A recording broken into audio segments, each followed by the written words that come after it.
Christine, a 20-hour-old female infant, presented with neonatal jaundice. She was born at term following an uncomplicated pregnancy. Physical examination shows she's alert, well perfused, feeding normally, and afebrile. The skin is yellow in the face, trunk, and limbs, but there's no organomegaly. Laboratory studies reveal high total bilirubin of 25 milligrams per deciliter, normal liver function tests, and no evidence of hemolysis. On the other hand, a 17-year-old boy named Stephen comes to his primary care physician because his sister has been telling him that, periodically, he looks a little yellow. Medical history is non-contributory. Physical examination shows no abnormalities, but Stephen mentions that he recently started working out and dieting to prepare for prom. Laboratory studies show elevated total bilirubin concentration. A week later, his bilirubin concentration is normal. Now, both Christine and Stephen have jaundice, but the underlying cause of their problem is different. Jaundice, also called icterus, is the abnormal yellowish pigmentation of the skin, mucous membranes, and sclera due to the deposition of bilirubin. The reference range for total bilirubin is 0.2 to 1.2 milligrams per deciliter, while jaundice typically occurs when total bilirubin levels exceed 2 milligrams per deciliter. Now, for your exam, it's crucial to know the metabolism of bilirubin. When old red blood cells pass through the spleen, macrophages eat them up and break down the hemoglobin to heme and globin. Heme is then converted into biliverdin by the enzyme heme oxygenase. Biliverdin is further converted into unconjugated or indirect bilirubin by the enzyme biliverdin reductase. Unconjugated bilirubin is the form of bilirubin that's lipid-soluble. Since it's not water-soluble, this form of bilirubin binds tightly to albumin in the blood. Therefore, it can't be filtered by the kidneys and excreted in the urine. Instead, the unconjugated bilirubin undergoes hepatic metabolism of bilirubin, which consists of three main phases. The first phase is carrier-mediated uptake of bilirubin at the sinusoidal membrane of the hepatocyte. In the second phase, two molecules of glucuronic acid are attached to bilirubin by an enzyme called UDP glucuranotransferase.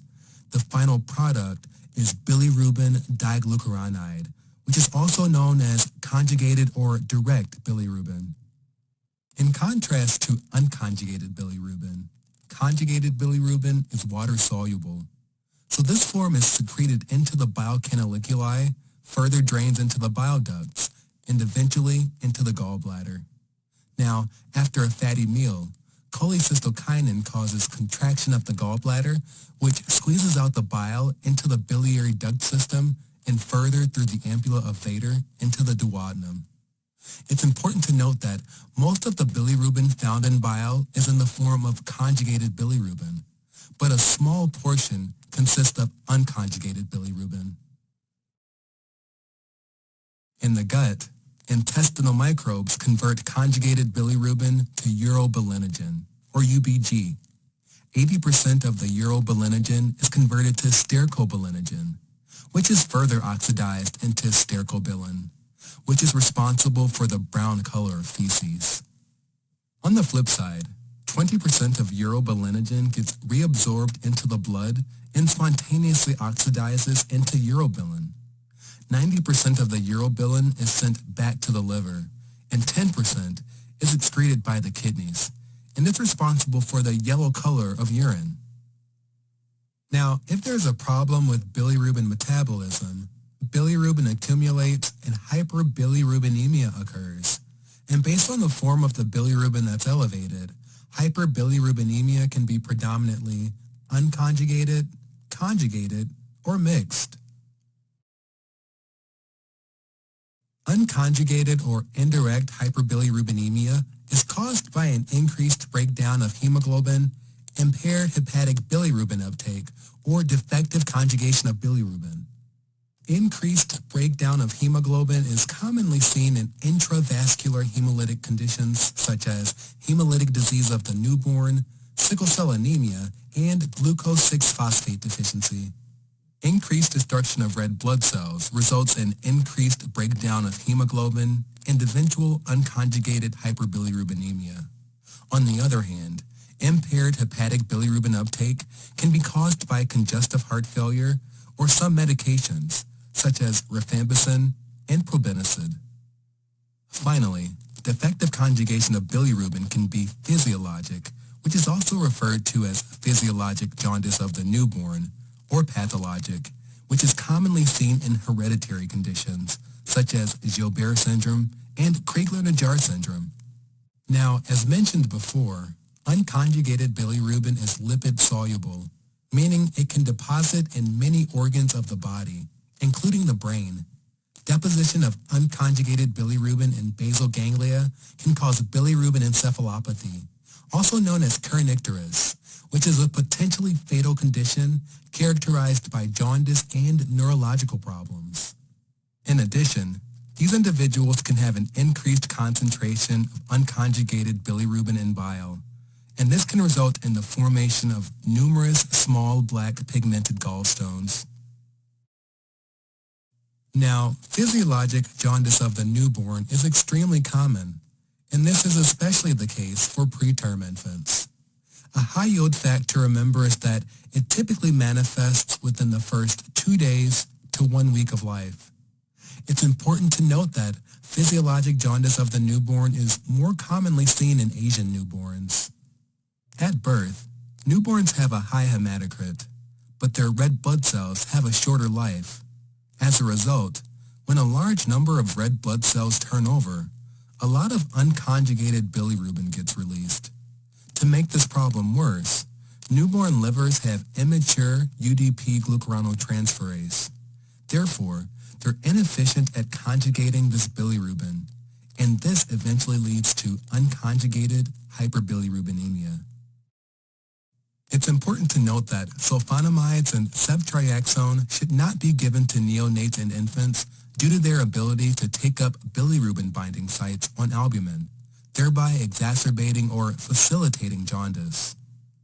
Usually, this is a totally benign condition, but kernicterus can occur when large amounts of unconjugated bilirubin starts to deposit within the brain, causing brain damage.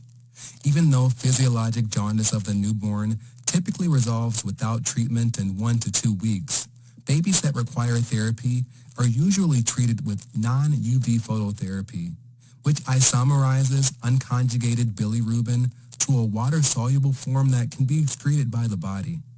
Another type of jaundice that can be seen in healthy newborns is breast milk jaundice, or BMJ. The gut flora is established 1 to 2 years after birth, so when born, babies don't have enough bacteria to convert conjugated bilirubin to urobilinogen and eventually to stercobilin.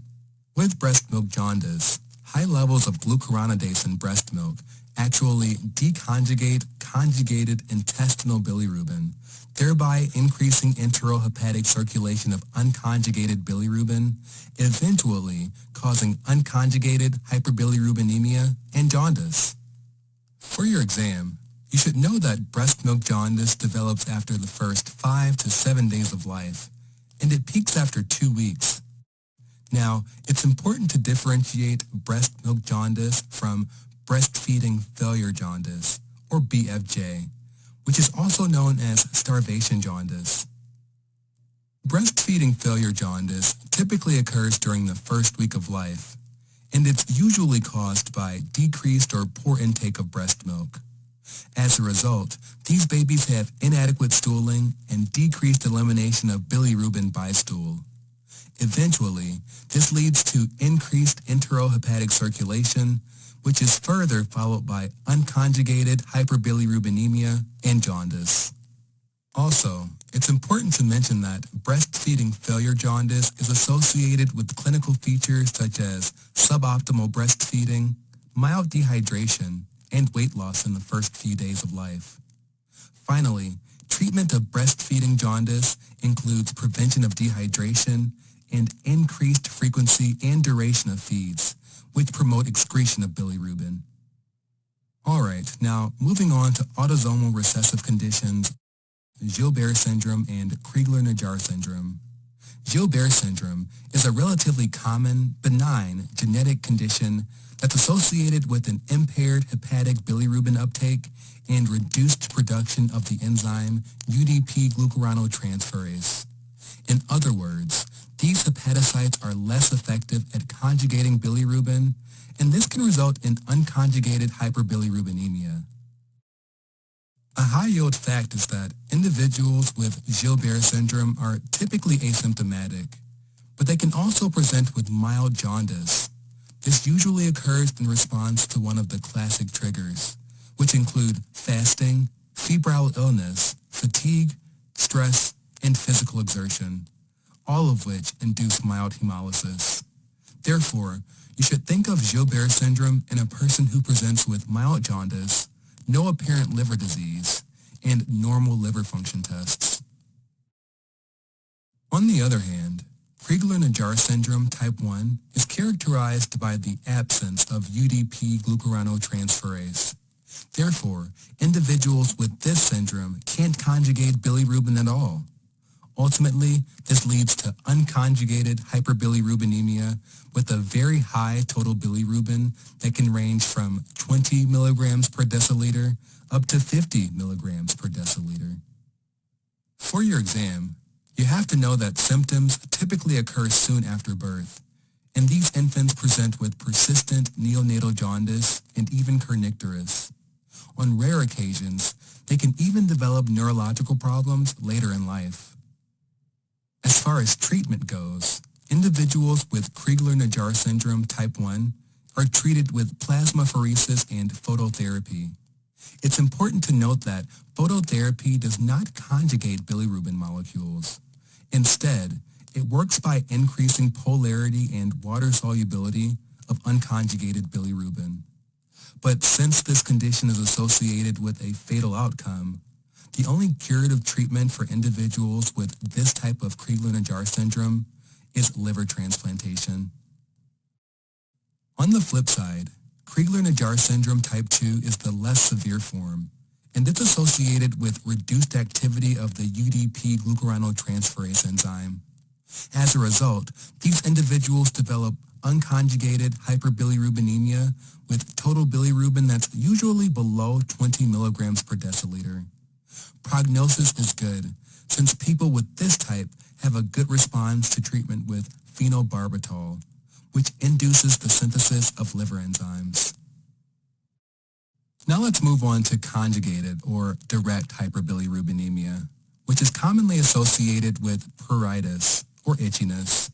Furthermore, you have to know that pruritus occurs due to increased plasma bile acids that build up in tissues. Now, conjugated hyperbilirubinemia can be caused by decreased excretion of bilirubin, some biliary tract conditions, and biliary tract obstructions. Decreased excretion of bilirubin is commonly seen in hereditary conditions, such as Dubin-Johnson syndrome and Rotor syndrome. Dubin-Johnson syndrome is a benign, rare genetic condition that's characterized by the absence of a biliary transport protein found on the canalicular membrane of the hepatocyte. This transport protein is called multi-drug resistance protein 2, or MRP2 for short. As a result, less conjugated bilirubin is transported out of the hepatocyte into bile canaliculi. Eventually, this leads to conjugated hyperbilirubinemia with total bilirubin levels between 2 and 5 milligrams per deciliter. But it's important to note that these individuals can also present with normal or extremely elevated levels of bilirubin that can range between 20 and 25 milligrams per deciliter. For your exam, you should know that most individuals are asymptomatic, while some have non-specific symptoms such as fatigue, abdominal pain, and weakness. In some cases, individuals present with mild jaundice that's usually noted during illnesses, pregnancy, or after using certain medications, like oral contraceptives. You should think of this syndrome in individuals who have elevated total bilirubin with the conjugated bilirubin fraction of at least 50% and normal liver function tests.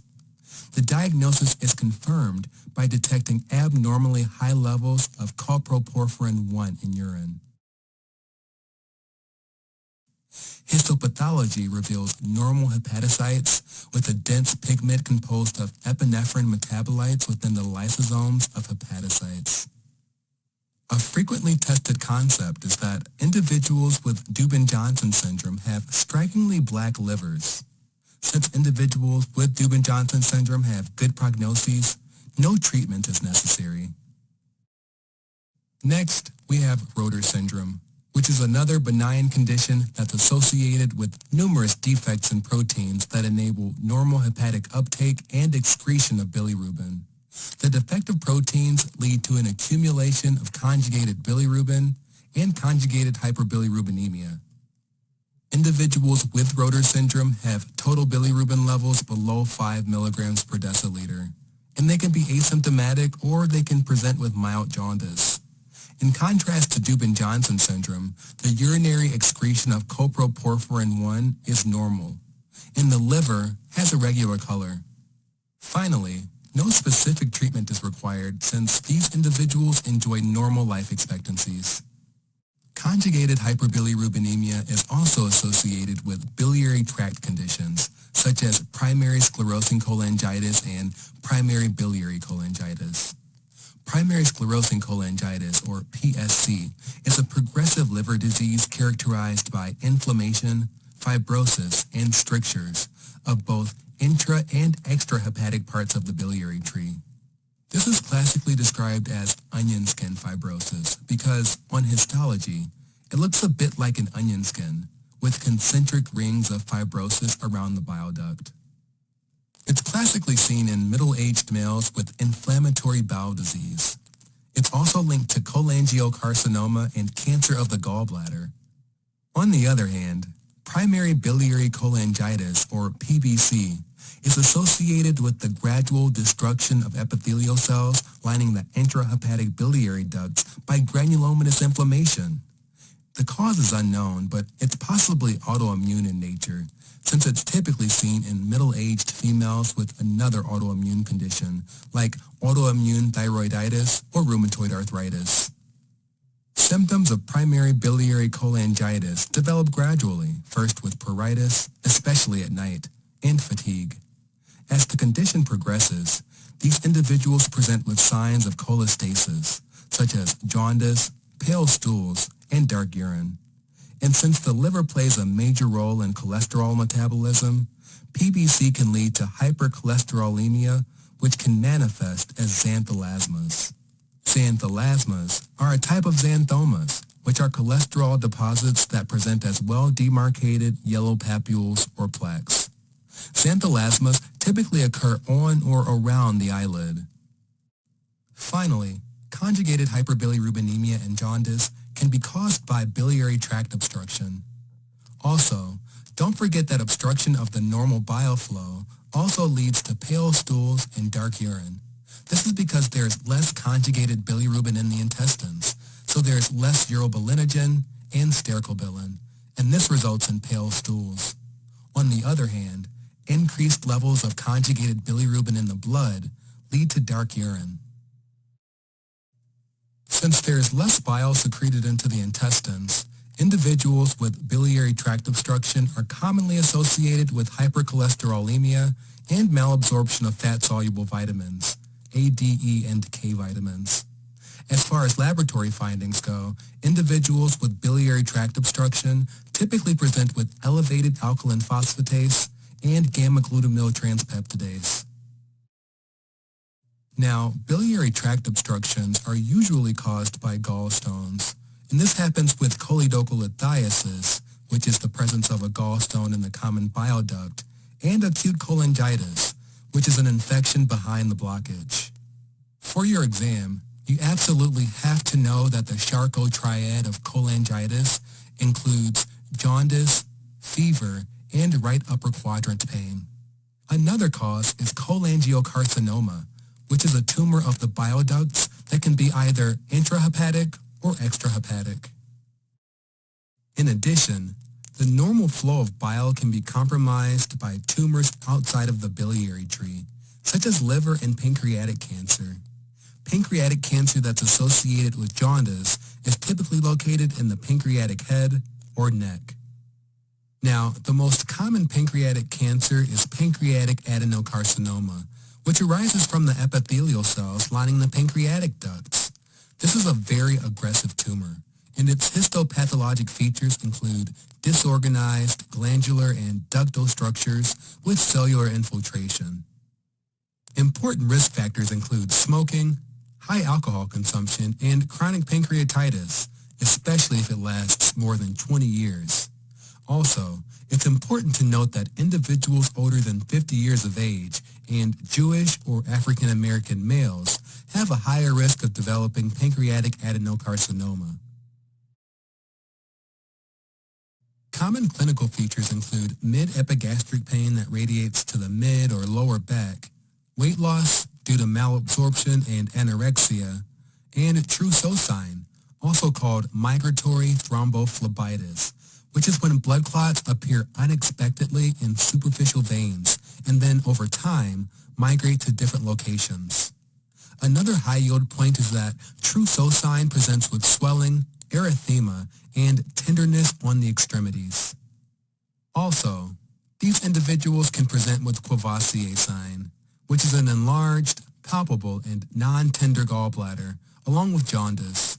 It's important to note that at the time of presentation, these individuals typically have metastasis. Therefore, their average survival rate is 1 year after diagnosis.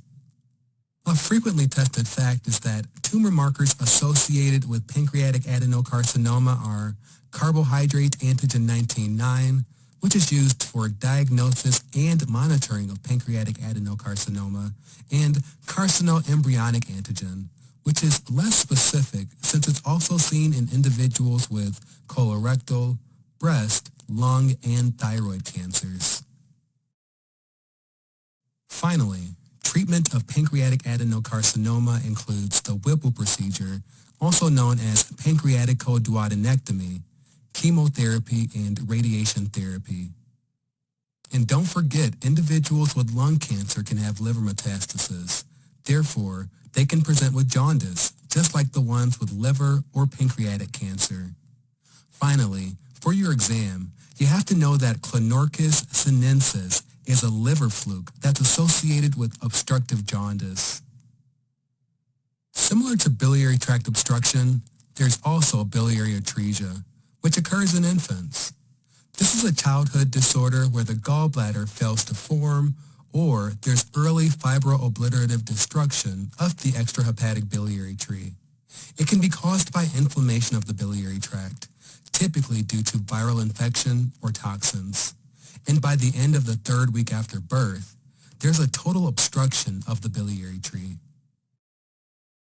For your exam, it's important to remember that neonates with biliary atresia have normal birth weight and weight gain, but you should suspect biliary atresia in neonates that present with persistent jaundice after 2 weeks of life, dark urine, acolic stools, and hepatomegaly.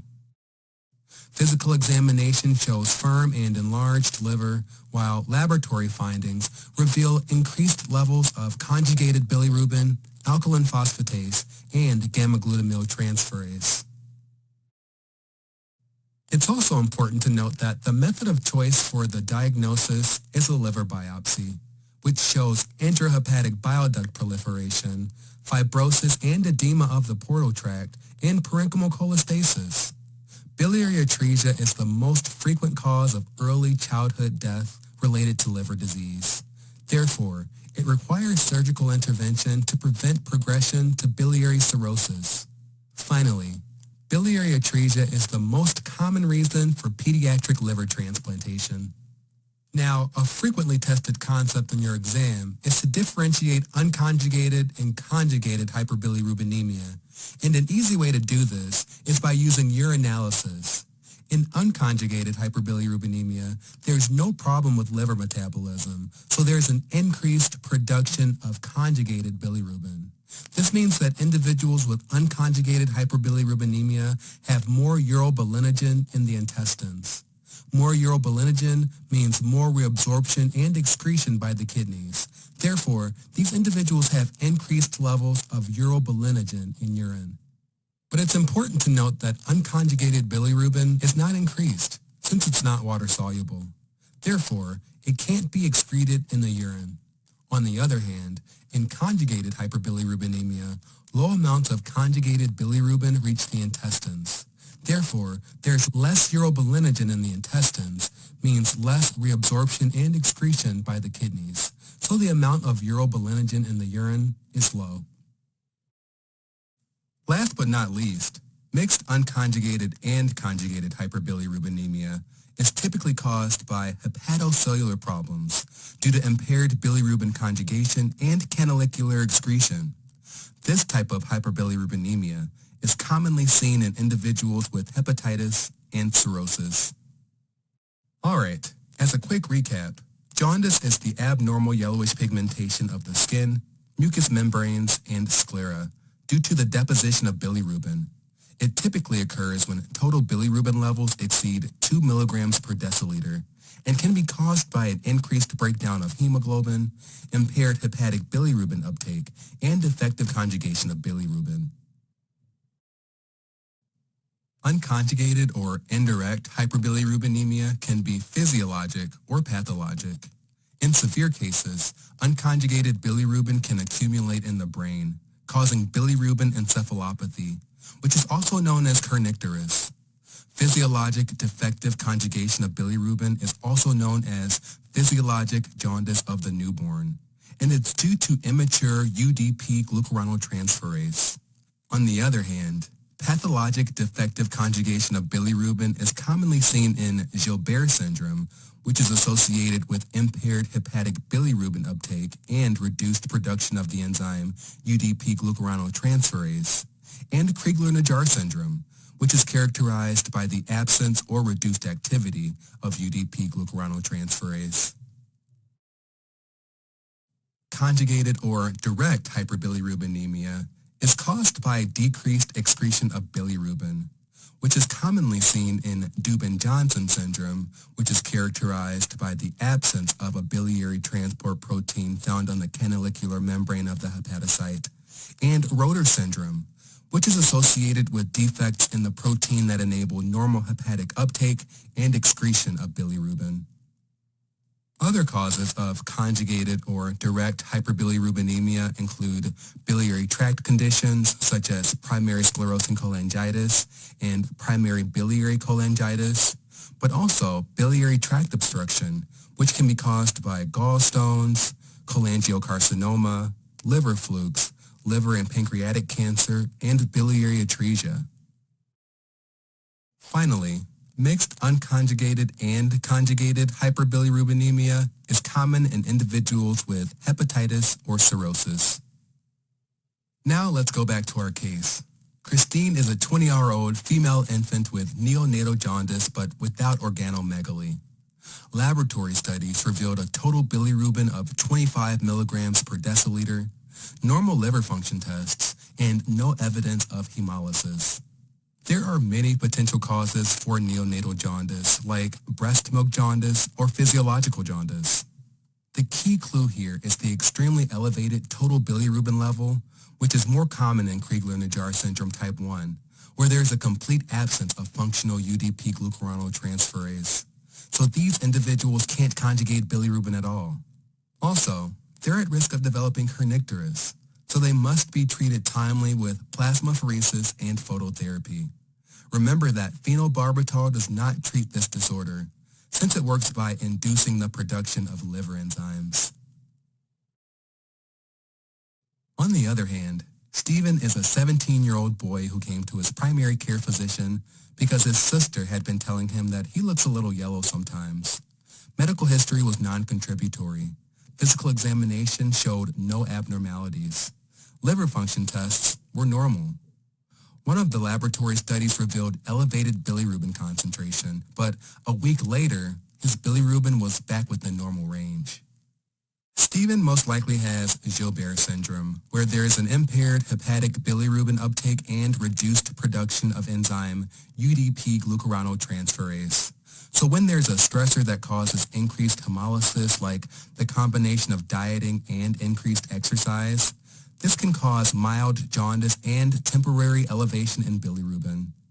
No treatment was necessary, but Stephen was advised to eat regularly and avoid fasting.